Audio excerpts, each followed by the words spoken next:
जय हिंद दोस्तों।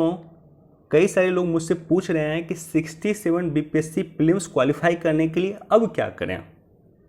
तो आज मैंने सोचा इसी टॉपिक पे एक सेपरेट वीडियो बना करके आपके साथ चर्चा किया जाए कि आखिर अब 67 बीपीएससी प्रीलिम्स क्वालिफाई करने के लिए क्या करना चाहिए। जैसा कि आप सभी को ज्ञात है कि 67 बीपीएससी प्रीलिम्स की संभावित तिथि या तो अगस्त के लास्ट वीक में है या सितंबर के फर्स्ट वीक में है। आने वाले एक वीक में मोस्ट प्रोबेबली बीपीएससी आपको क्लियर डेट दे देगा। तो आपके पास मिनिमम 30 दिन बचा हुआ, मैक्सिमम 40 दिन बचा हुआ। कई सारे लोग यूट्यूब पे मैं देख रहा हूँ कि कई सारे लोग वीडियो बना करके कुछ अपना अलग तरह से इंटरप्रिटेशन देने का काम करते हैं। लेकिन अभी भी अगर आप देखेंगे बीपीएससी कार्यालय का जो पत्राचार हो रहा है जिला शिक्षा कार्यालय में, तो बीपीएससी चाहती है कि अगस्त के लास्ट वीक में मोस्ट प्रोबेबली या सितंबर के फर्स्ट वीक में इस एग्ज़ाम को कंडक्ट कर लिया जाए। तो संभावित यही है कि या तो अगस्त के लास्ट वीक में हो जाएगा या सितंबर के फर्स्ट वीक में हो जाएगा। तो मिनिमम आपके पास 30 दिन बचा हुआ, मैक्सिमम 40 दिन बचा हुआ। तो इस 30 से 40 दिन में बीपीएससी कैसे क्वालिफाई करना है या कैसे पढ़ाई करें, क्या पढ़ें क्या छोड़ें, इसी टॉपिक पे हम लोग डिटेल से आज डिस्कस करेंगे। दोस्तों, युद्ध जीतने के लिए सबसे अधिक इम्पॉर्टेंट होता है रणनीति। बिना एक बेहतर रणनीति के कोई युद्ध नहीं जीता जा सकता। उसी तरह से बिना एक बेहतर रणनीति के कोई एग्जाम नहीं निकाला जा सकता। तो इसी रणनीति पे हम लोग बात करेंगे कि आखिर रणनीति क्या होनी चाहिए, आगामी कुछ दिनों की आपकी रणनीति क्या होनी चाहिए। सबसे पहला और सबसे important static portion. Static portion मतलब history, geography, polity, economics, science and tech, ये सारे के सारे स्टैटिक पोर्शन में आ जाते हैं। 150 क्वेश्चन बीपीएससी पूछती है और इस 150 में 120 क्वेश्चन स्टैटिक पोर्शन का होता है। यदि आप करंट का एक भी क्वेश्चन आपका सही नहीं है, एक भी सही जवाब आपने नहीं दिया और स्टैटिक पोर्शन का एक भी गलत जवाब नहीं दिया है, तो भी बीपीएससी आप अच्छे से क्वालिफाई कर लीजिएगा 120 प्लस मार्क्स लाके। तो स्टैटिक पोर्शन का यह इंपॉर्टेंस है। सभी करंट के सभी क्वेश्चन को सही करके भी आप बीपीएससी क्वालिफाई नहीं कर सकते हैं, लेकिन स्टैटिक पोर्शन के सभी क्वेश्चन को सही करके आप बीपीएससी क्वालिफाई करते हैं। और इस पर मैं इम्फेसाइज इसलिए कर रहा हूँ कि कई सारे लोगों को मैं देखता हूँ कि दिन भर वो करंट पढ़ते रहते हैं, स्टैटिक पोर्शन उसका वीक हो जाता है, रिजल्ट उसका हो नहीं पाता है। तो इसलिए स्टैटिक पोर्शन पे ध्यान दें जितना हो सके। आप हिस्ट्री, ज्योग्राफी, हिस्ट्री, उसके बाद साइंस ले लीजिए, उसके बाद बिहार स्पेशल या बिहार के जो स्टैटिक पोर्शन है, बिहार से रिलेटेड जो घटनाक्रम है वो, पॉलिटी, इकोनॉमिक्स, ये सब हो सके तो कई बार पढ़ लीजिए। स्टैटिक पोर्शन जितना बार आप पढ़ेंगे उतना आपके लिए उपयोगी होगा। जितना इसका रिवाइज करेंगे, चाहे हिस्ट्री हो, चाहे बिहार स्पेशल हो, चाहे साइंस एंड टेक हो, चाहे पॉलिटी हो, इकोनॉमिक्स हो या ज्योग्राफी हो, तो इस पे आप लोगों के पास निश्चित तौर पे अपना नोट्स बना होगा। अपने नोट्स को कोशिश कीजिए बार बार रिवाइज करने का। बार बार एक नोट्स को बार बार रिवाइज कीजिए। एग्जाम से पहले 2 या 3 बार इसको रिवाइज कर लीजिए। स्टैटिक पोर्शन को 2-3 बार रिवाइज कर लीजिए। अब बात करते हैं current affair. Current affair 130 question 30 question इससे पूछे जाते हैं, तो ये इंपॉर्टेंट होता है। 30 से 35 क्वेश्चन होते हैं।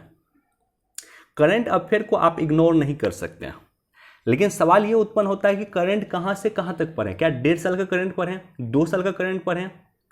एडिटोरिया ने जो अपना मैगजीन निकाला उसमें 1.5 वर्ष का करंट दिया हुआ। तो दोस्तों, मेरा स्पष्ट तौर पे मानना है कि 1.5 वर्ष का करंट आपको पढ़ने की आवश्यकता नहीं है। देखिए, 2 बातें हैं। एक तो यह है कि 30 क्वेश्चन करंट का पूछा जाएगा।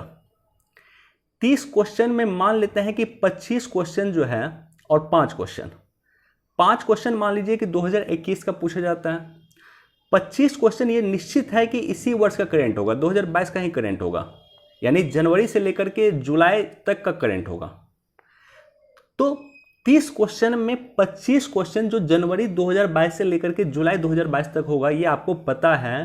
5 क्वेश्चन हो सकता है 2021 का हो या 20 का हो, तो इस 5 क्वेश्चन के लिए आपको पूरी किताब पढ़ने की आवश्यकता नहीं है। ऐसा नहीं है कि आप 2020 का करंट पढ़ना शुरू कर दें, 2021 का करंट पढ़ना शुरू कर दें। ये स्मार्ट रणनीति नहीं है। स्मार्ट रणनीति ये है कि ये जो 25 क्वेश्चन 2022 के पूछे जाएंगे, इस 25 क्वेश्चन में कोई गलत नहीं होना चाहिए। इस 25 क्वेश्चन में आप मैक्सिमम मार्क्स गेन करें। तो 2022 के करंट पे आपकी पूरी तरह से पकड़ होनी चाहिए। इसके लिए आप कर क्या सकते हैं, एडिटोरिया जो अभी 1.5 वर्ष का करंट निकाला है, उस 1.5 वर्ष को आपको पढ़ने की आवश्यकता नहीं है। आप जनवरी से लेकर के जुलाई 2022 तक कंप्लीट रूप से पढ़िए। इसके साथ साथ एक और अन्य मैगजीन की मैं चर्चा करूं तो या तो स्पीडी या प्लेटफॉर्म का जो मासिक लेवल पे मैगजीन निकालता है, 2 या 3 अगस्त को मैगजीन आ जाता है। अगस्त का मैगजीन अगर आप परचेज कीजिएगा तो उसमें जुलाई तक का घटनाक्रम होगा, मंथली वाइज वो भी घटनाक्रम देता है। तो जनवरी से लेकर के जुलाई तक का मंथली वाइज डिटेल में घटनाक्रम को देख लीजिएगा। इसके अलावा बिहार स्पेशल की मैं बात करूं तो बिहार स्पेशल मैं अपने चैनल पे खुद यहां पे डिस्कस कर रहा हूं। पिछले वर्ष 2021 का भी मैंने डिस्कस किया था और जनवरी से लेकर के जितना हो सके करंट का हम लोग डिस्कस करेंगे, बिहार स्पेशल का डिस्कस करेंगे। अभी तक हमारे चैनल पे जनवरी से लेकर के अप्रैल तक का वीडियो अपलोड किया जा चुका है। कल मोस्ट प्रोबेबली मैं मई 2022 का बिहार स्पेशल अपलोड कर दूंगा। तो इस तरह से करंट आपको करना।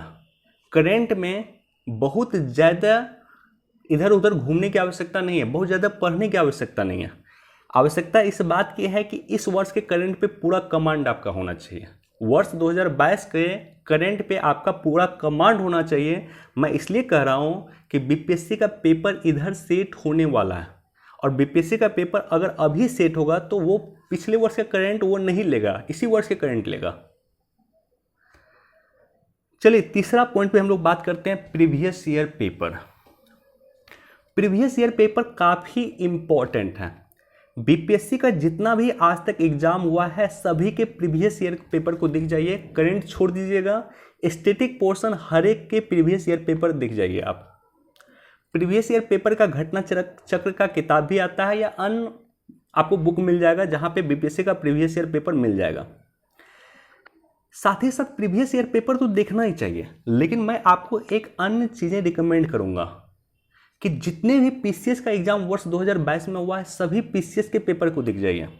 मैंने अपने चैनल पे यूपी पीसीएस का, असम पीसीएस का, हरियाणा पीसीएस का, अन्य पीसीएस का पेपर का एनालिसिस किया है, उसे भी आप लोग देख सकते हैं।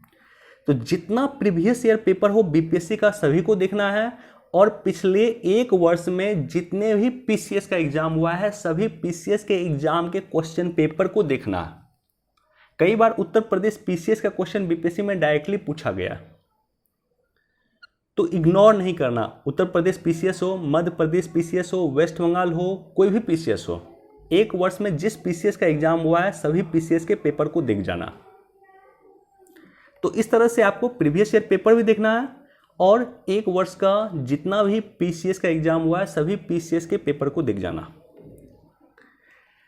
प्रैक्टिस सेट अभी मैं देख रहा हूँ एडिटोरिया या प्लेटफॉर्म या अन्य किसी का प्रैक्टिस सेट अभी मार्केट में नहीं आया है। तो ऐसे कंडीशन में कई सारे इंस्टीट्यूट ऑनलाइन टेस्ट आयोजित कर रहे हैं, आप उनका टेस्ट ज्वाइन कर सकते हैं। प्रैक्टिस सेट इंपॉर्टेंट है। आगामी 30 दिन में कोशिश कीजिए कि 30 प्रैक्टिस सेट सॉल्व कर जाने का। प्रत्येक दिन एक प्रैक्टिस सेट सॉल्व कीजिए। कौन सा प्रैक्टिस सेट सॉल्व करना ये मैं आप पे छोड़ता हूँ, क्योंकि एडिटोरिया या प्लेटफॉर्म या अन इम्पॉर्टेंट प्रैक्टिस सेट जो आता है वो अभी तक निकाला नहीं है।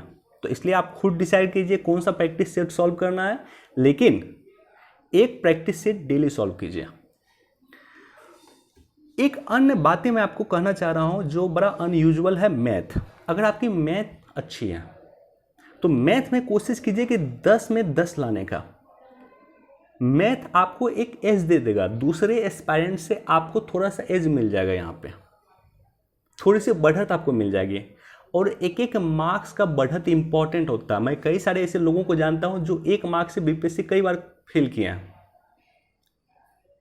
तो मैथ में कोशिश कीजिए, अगर आपकी मैथ अच्छी है तो कोशिश कीजिए कि 10 में 10 लाने का। मैथ अगर आपकी अच्छी नहीं फिर इसको इग्नोर कर सकते हैं, लेकिन फिर भी 10 में से आपके 5, 6 या 7 तो आने ही चाहिए। लेकिन मैथ आपकी अच्छी है तो इसमें 10 में 10 लाने का आप प्रयास कीजिए।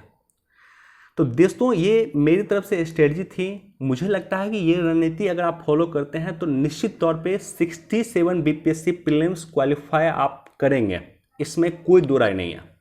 बस इसको आपको फॉलो करना। चलिए, वीडियो देखने के लिए धन्यवाद। Thank you so much.